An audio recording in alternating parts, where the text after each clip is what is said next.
La Bible quotidien. Une série de réflexions quotidiennes centrées sur la parole de Dieu. Que ce livre de la loi ne s'éloigne point de ta bouche. Médite-le jour et nuit pour agir fidèlement selon tout ce qui y est écrit. Car c'est alors que tu auras du succès dans tes entreprises. C'est alors que tu réussiras. Josué chapitre 1, verset 8.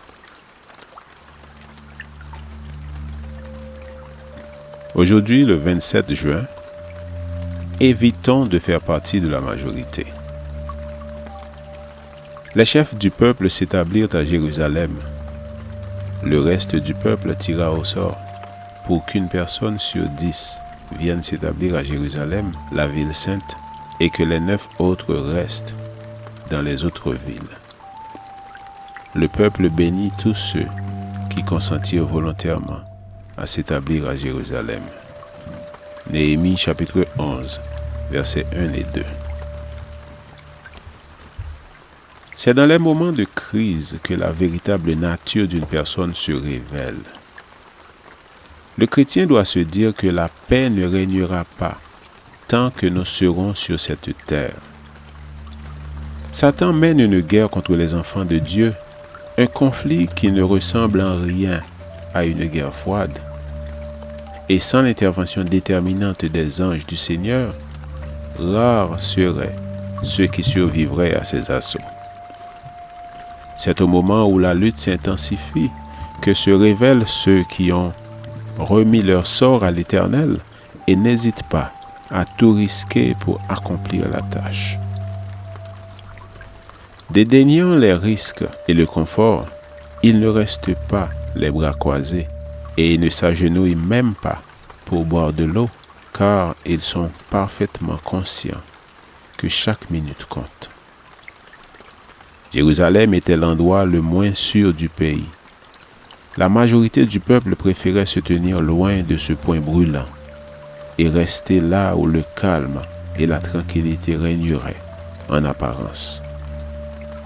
Or, ce faisant, ils se soustrayaient à la responsabilité qui leur incombait de reconstruire la ville et de rendre témoignage devant le monde entier. Reconnaissant leurs responsabilités, les dirigeants du peuple s'établirent dans la ville, et la joie fut grande quand des volontaires se joignirent à eux. Pour d'autres, il fallut recourir au tirage au sort. À contre-cœur, ils durent déménager et s'installer à Jérusalem.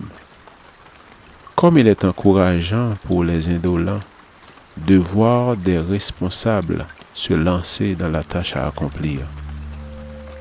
Bien souvent, c'est une minorité qui se porte volontaire pour exécuter la besogne.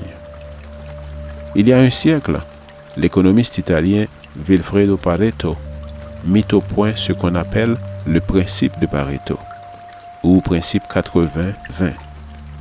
20% des ouvriers font 80% du travail, ou, économiquement parlant, 20% de la population possède 80% des richesses, etc.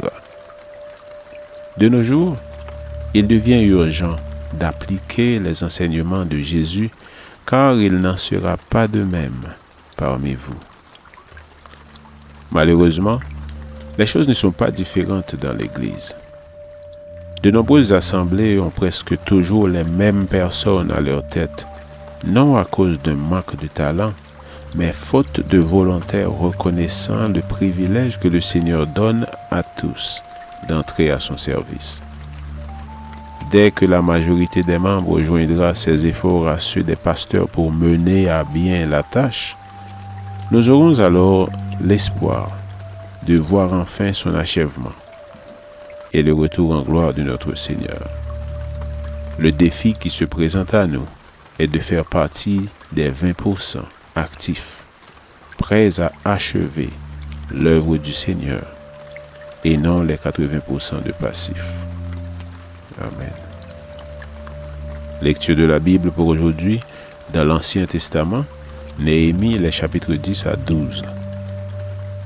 Et dans le Nouveau Testament, Apocalypse, les chapitres 15 et 16. Je vous souhaite de passer une excellente journée avec Jésus.